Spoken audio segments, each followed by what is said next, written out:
नमस्कार दोस्तों, स्वागत है आपका हमारे YouTube चैनल पर। सबसे पहले हम लेकर आए हैं आपके लिए देश विदेश की सारी ताज़ा खबरें। तो लास्ट तक हमारे चैनल पर बने रहिएगा। तो चलो शुरू करते हैं आज की पहली खबर। चीन पाकिस्तान दुनिया को धोखा देकर बना रहे जैविक हथियार, ऑस्ट्रेलिया वेबसाइट का खुलासा। तो दोस्तों, चीन और पाकिस्तान अपने इकोनॉमिक कॉरिडोर और सड़क निर्माण के नाम पर दुनिया को धोखा दे रहे हैं। एक खुलासे में सामने आया है कि यह दोनों देश CPEC की आड़ में जैविक हथियार बनाने का काम कर रहे हैं। ऑस्ट्रेलिया की न्यूज़ वेबसाइट क्लार्कसॉन ने दावा किया है कि ये हथियार बीते 5 सालों से बनाए जा रहे हैं और इस पूरे खेल में कोरोना वायरस के लिए बदनाम वुहान इंस्टीट्यूट ऑफ वायरोलॉजी भी शामिल है। द क्लार्कसॉन ने अपनी रिपोर्ट में लिखा है कि चीन और पाकिस्तान की सेना ने पिछले महीने चुपके से 3 साल की डील की है।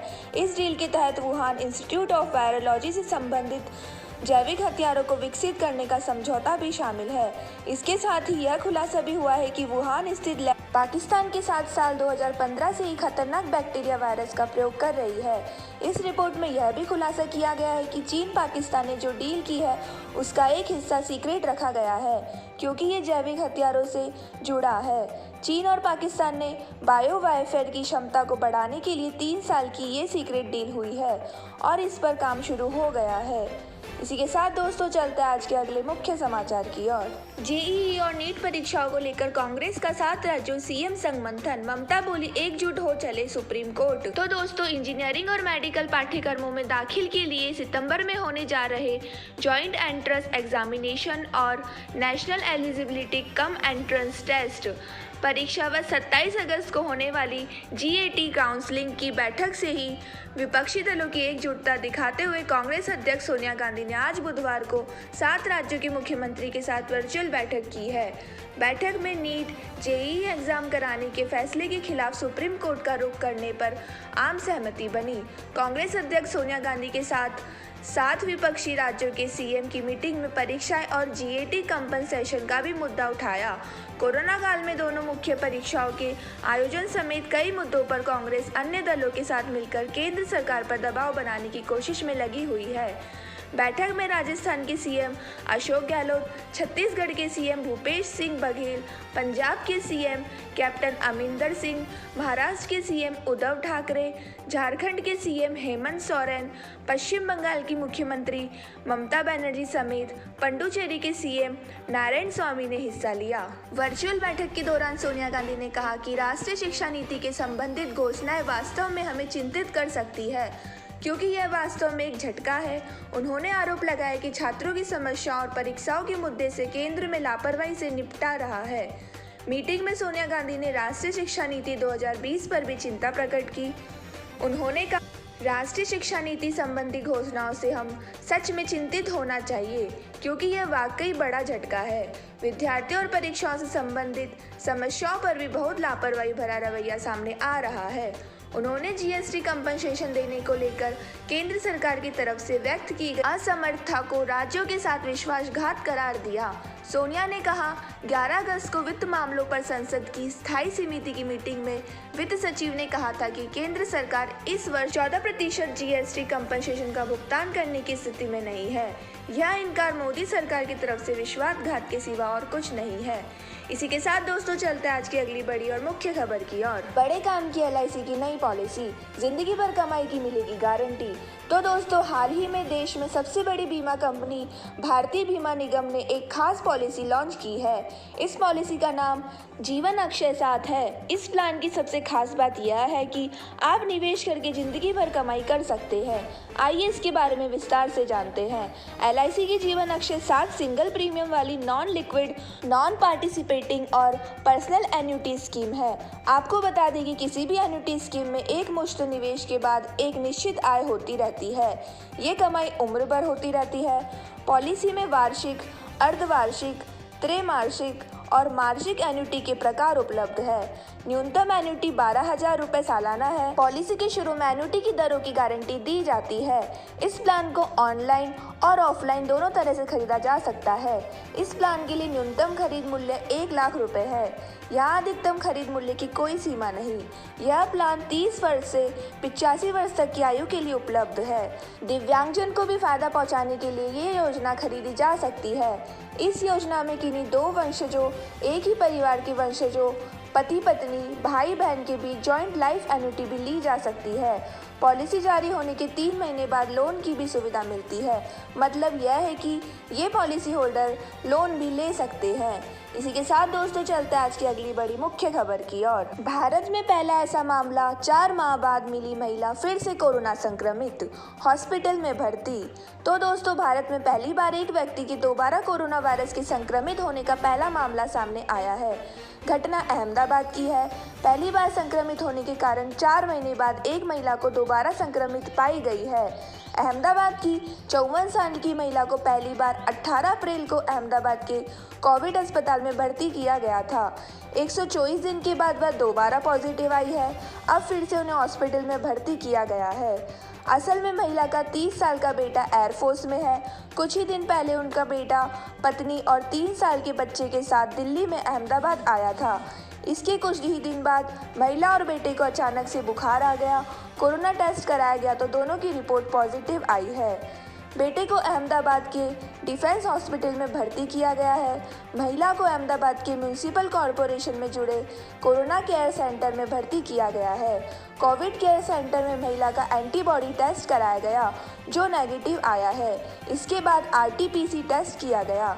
रतन हॉस्पिटल के डॉक्टर प्रवेश वोरा का कहना है कि रिपोर्ट दोबारा पॉजिटिव आने के बाद जांच के लिए अहमदाबाद के एसवीपी अस्पताल को जानकारी दी गई है। महिला का सैंपल फिर से लिया गया है और रिसर्च के लिए पुणे की वायरोलॉजी लैब में भेजा गया है। आईसीएमआर को भी इसकी जानकारी दे दी गई है। अहमदाबाद म्यूनिसिपल कॉरपोरेशन में कोरोना के लिए बनाई गई कमेटी के हेड डॉक्टर राजीव गुप्ता का कहना है कि इस पूरे मामले की साइंटिफिक तरीके से जांच के लिए कहा गया है। इसी के साथ दोस्तों चलते हैं आज की अगली बड़ी मुख्य खबर की ओर। वैष्णो माता का दर्शन के लिए आज से कराएं ऑनलाइन बुकिंग, हेलीकॉप्टर भी उपलब्ध। तो दोस्तों वैष्णो देवी यात्रा के लिए बुधवार से ऑनलाइन रजिस्ट्रेशन शुरू हो गया है। आज से मंदिर परिसर जाने के लिए हेलीकॉप्टर की बुकिंग भी शुरू हो गई है। माता वैष्णो देवी साइन बोर्ड के सीईओ रमेश कुमार जांगीर ने बताया है कि हेलीकॉप्टर सेवा लेने से इच्छुक श्रद्धालु ऑनलाइन पंजीकरण और बुकिंग 26 अगस्त से करवा सकते हैं। रमेश कुमार जांगीर के मुताबिक ऑनलाइन रजिस्ट्रेशन और बुकिंग 5 सितंबर तक जारी रहेगी। बता दें कि कोरोना वैष्णो देवी की यात्रा 16 अगस्त से शुरू हो गई है। कोरोना संक्रमण की शुरुआत के साथ ही वैष्णो देवी की यात्रा बंद कर दी गई थी। इसके बाद लगभग 5 महीने बाद ये यात्रा शुरू की गई है। मंदिर परिसर में प्रवेश के लिए श्रद्धालुओं के पास कोविड नेगेटिव सर्टिफिकेट रहना जरूरी है। साइन बोर्ड के मुताबिक तीर्थयात्रियों का पंजीकरण केवल ऑनलाइन किया जा रहा है। इसका उद्देश्य यह है कि काउंटर पर जमा होने वाली भीड़ से बचा जा सके ताकि कोरोना संक्रमण की किसी भी संभावना को टाला जा सके। जम्मू कश्मीर के बाहर से आने वाले तीर्थयात्रियों को अनिवार्य रूप से कोरोना एंटीजन टेस्टिंग का पालन करना होगा। उनकी कोरोना टेस्ट रिपोर्ट नेगेटिव होने पर ही उन्हें यात्रा करने दिया जाएगा। समाचार एजेंसी ANI के मुताबिक ये टेस्ट रिपोर्ट 48 घंटे से पुराना नहीं होना चाहिए। साइन बोर्ड के CEO रमेश कुमार जांगीर ने बताया कि अभी रोजाना 2000 लोगों को ही दर्शन की इजाजत होगी। इसमें से 100 व्यक्ति ही जम्मू कश्मीर के अलावा देश के दूसरे इलाकों से होंगे। हालांकि उन्होंने कहा है कि इस नंबर की समीक्षा बता दी जाएगी। बता दें कि कोरोना संक्रमण को देखते हुए जम्मू कश्मीर प्रशासन ने 18 मार्च 2020 से ही वैष्णो देवी की यात्रा पर रोक लगा दी थी। इसी के साथ दोस्तों चलते आज की अगली खबर की ओर। इस साल नहीं होगी रणवीर आलिया की शादी, वेडिंग पोस्टपोन होने की जाने वजह। तो दोस्तों बॉलीवुड के सुपर कपल में शामिल रणवीर कपूर और आलिया भट्ट पिछले कई महीनों से एक साथ हैं। दोनों के रिश्ते को लेकर कई तरह की बातें होती रहती है, लेकिन सभी को रणवीर और आलिया की शादी के बंधन में बंधने का इंतजार है। फिल्म इंडस्ट्री की जोड़ी को फैंस का प्यार भी मिलता रहता है, लेकिन ताज़ा खबरों पर ध्यान दे तो रणवीर आलिया के चाहने वालों को निराशा हाथ लगने वाली है। रिपोर्ट के मुताबिक आलिया और रणवीर की शादी अब 2021 तक के लिए टल गई है। पहले दोनों सुपरस्टार इस साल दिसंबर में शादी करने वाले थे, लेकिन कोरोना वायरस समेत अन्य कारणों को ध्यान में रखते हुए इसे फिलहाल टालने का फैसला किया गया है। इतना ही नहीं, आलिया और रणवीर रणवीर को पहली बार किसी फिल्म में देखने के लिए अभी और इंतजार करना पड़ेगा। अयान मुखर्जी के निर्देशन में बन रही साइंस फिक्शन फिल्म ब्रह्मास्त्र की भी रिलीज 2021 तक के लिए टल गई है। ब्रह्मास्त्र में पहली बार रणवीर और आलिया को एक साथ सिल्वर स्क्रीन पर दिखेंगे। उनके अलावा अमिताभ बच्चन भी इस फिल्म में अहम रोल में है। यह फिल्म भी इस साल दिसंबर में रिलीज होने वाली थी, लेकिन अब इसमें भी देरी हो गई है और 2021 तक इंतजार करना पड़ेगा। इसी के साथ दोस्तों चलते हैं आज की अगली और आखिरी मुख्य खबर की ओर। सुशांत सिंह राजपूत केस, आसान नहीं रिया चक्रवर्ती की गिरफ्तारी, ये है वजह। तो दोस्तों सुशांत सिंह राजपूत के घर पहुंची सीबीआई क्राइम सीन का रिएक्शन कर चुकी है। सुशांत की मौत की रोज उनके घर में मौजूद 4 चश्मदीद से पूछताछ भी कर चुकी है, लेकिन उनकी मौत की कहानी एक खुदकुशी या कत्ल से आगे कहीं प्यार, नफरत, धोखा या दगाबाजी से भरे किसी उपन्यास की तरह है। यही वजह है कि सीबीआई इस मामले में कोई पहलू नहीं छोड़ना चाहती है। अब सुशांत के पूर्व अकाउंटेंट और सीए से भी पूछताछ की जा रही है। सुशांत के सीए संदीप श्रीधर ही वो शख्स है जिसने सुशांत के पिता कृष्णकांत सिंह के उस बयान का खंडन कर दिया था जिसमें कृष्णकांत सिंह ने कहा था कि सुशांत की गर्लफ्रेंड रिया चक्रवर्ती ने सुशांत के 17 करोड़ रुपए से ज़्यादा हड़प लिए। संदीप श्रीधर का कहना था कि सुशांत के अकाउंट में कभी 17 करोड़ रुपए रहे ही नहीं। हालांकि बाद में सीए संदीप श्रीधर ने इस बयान का खंडन करते हुए सुशांत के घर वालों की वकील विकास सिंह ने कहा कि सुशांत एक अकाउंट में बेशक एक साथ 17 करोड़ रुपए ना रहे हो, लेकिन जितने रुपयों का ट्रांजैक्शन हुआ वो कहीं 17 करोड़ से ज़्यादा या उसके आसपास बैठता है। जाहिर है अब जबकि सुशांत के घर वालों ने उनकी गर्लफ्रेंड रिया चक्रवर्ती पर सुशांत के रुपए हड़पने का इल्जाम लगाया है, सुशांत के अकाउंट में और सीए से पूछताछ बेहद अहम होती जा रही है। बहुत मुमकिन है कि घर वालों के रुपए पैसों की हेराफेरी के इल्जाम में रिया चक्रवर्ती को घेरने से पहले ही सुशांत सीए और अकाउंटेंट से पूछताछ कर लेनी चाहिए ताकि वो रिया से पूछे जाने वाले सवालों को भी तैयार कर सके। वैसे भी सीबीआई के पूर्व निदेशक एपी सिंह बता चुके हैं इस मामले में अगर सुशांत के खुदकुशी करने की बात साबित होती है तो भी रिया चक्रवर्ती को उन्हें खुदकुशी के लिए मजबूर करने के मामले में गिरफ्तार करना मुश्किल होगा, क्योंकि रिया सुशांत का घर छोड़कर हफ्ते भर पहले ही जा चुकी थी। इसके बाद दोनों में कोई संपर्क नहीं हुआ और सुशांत ने कोई सुसाइड नोट भी नहीं छोड़ा। ऐसे में रिया अगर सुशांत के पैसों की हेराफेरी में फंसती है तो शायद इसी इल्जाम में उन्हें गिरफ्तार किया जा सकता है। तो दोस्तों यह थे आज के मुख्य समाचार। तो इस चैनल को लाइक करना, शेयर करना, सब्सक्राइब करना तथा बेल आइकन दबाना ना भूलें। धन्यवाद।